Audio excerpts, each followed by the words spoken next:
দেশে প্রায় ১৬ বছর রাজত্ব করেছে আওয়ামী লীগ। এই সময়ে দেশকে ঠেলে দিয়েছে এক অনিশ্চিত ভবিষ্যতের দিকে। হাসিনা বিগত দিনে ভোটবিহীন নির্বাচন দিয়ে নিজের ইচ্ছে মতো বানিয়েছেন এমপি মন্ত্রী।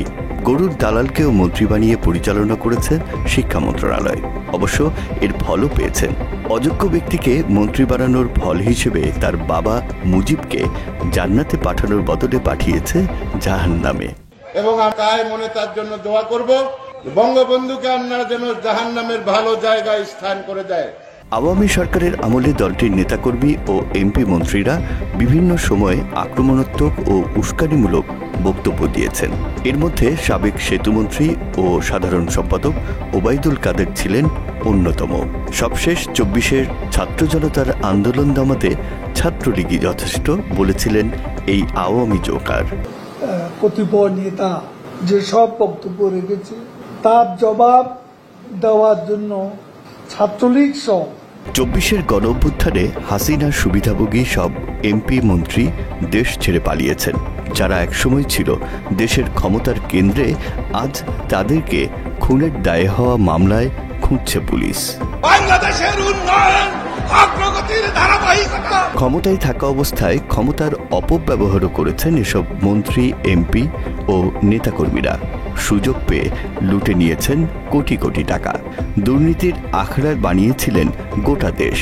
যেখানেই সুযোগ পেয়েছেন সেখানেই করেছে দুর্নীতি। আওয়ামী লীগের অনেক এমপি, মন্ত্রী ও নেতারা এখন দুর্নীতির মামলার আসামি। কারো মামলার বিচার চলছে, কারো বিরুদ্ধে দণ্ড ঘোষণা করা হয়েছে। তাদের মধ্যে কেউ জেলের ভেতরে, আবার কেউ জামিনে মুক্তি পেয়েছেন, খালাসও পেয়েছেন অনেকে। এরই মধ্যে সাবেক মন্ত্রী মোফাজ্জল হোসেন চৌধুরী মায়ের বিরুদ্ধে দায়ের হওয়া দুর্নীতি মামলার দণ্ডের পর হাইকোর্টের রায়ে তাকে খালাস দেয়া হয়। ওই রায়ের বিরুদ্ধে আপিল করা হয়েছে। খালাসের রায়ের বিরুদ্ধে ২৪ সালের ২৭ নভেম্বর দুদকের পক্ষ থেকে আপিল বিভাগে on record advocate Shahanara Begum এই আবেদন দাখিল করেছেন। এদিকে এমপি হাজী মোহাম্মদ সেলিমের বিরুদ্ধে ১০ বছরের দণ্ড বহাল থাকলেও ৩ বছরের সাজা থেকে তাকে খালাস দিয়েছেন হাইকোর্ট। এ নিয়েও আপিল আবেদন করেছে দুদক। ক্ষমতায় থাকা অবস্থায় আওয়ামী সরকার বিভিন্ন সময় গুম, খুন, হত্যা, নির্যাতন ও ধর্ষণের অভিযোগ তুলে দলটির সকল কার্যক্রম নিষিদ্ধ করেছে অন্তর্বর্তী সরকার। দেশে আওয়ামী লীগের সকল কার্যক্রম নিষিদ্ধ করলেও মাঝে মধ্যে মিছিল করতে দেখা গেছে তাদের। আর বিদেশে পালিয়ে থাকা নেতাকর্মীরা চালাচ্ছে দেশবিরোধী ষড়যন্ত্র।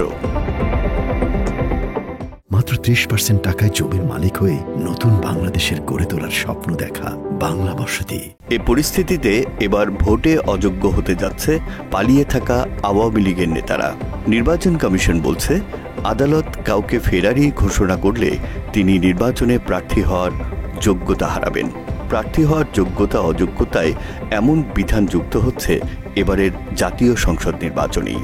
গণপ্রতিনিধিত্ব আদেশের আরপিও ১২ অনুচ্ছেদের ১ উপদফায় এই বিধান যুক্ত করে সংসদ নির্বাচন আইনের চূড়ান্ত খসড়া অনুমোদন করেছে ইসি। আগের নির্বাচনগুলোতে সাজাপ্রাপ্ত হলে সংশ্লিষ্ট ব্যক্তি নির্বাচনে অযোগ্য হতেন। প্রার্থী বা তার প্রস্তাবকারী, সমর্থনকারী সশরীরে রিটার্নিং অথবা সহকারী রিটার্নিং কর্মকর্তার কাছে মনোনয়নপত্র জমা দেয়া বাধ্যতামূলক করার সিদ্ধান্ত নিয়েছে ইসি। এমনকি নতুন খসড়ায় অনলাইনে মনোনয়নপত্র দাখিলের বিধানও তুলে নেওয়া হচ্ছে। এসব নীতি কার্যকর হলে আওয়ামী লীগের পলাতক নেতারা আগামী সংসদ নির্বাচনে প্রার্থী হওয়ার অযোগ্য হয়ে পড়বেন বলে মনে করছেন বিশেষজ্ঞরা। রাকিব জুয়েল, বাংলা এডিশন।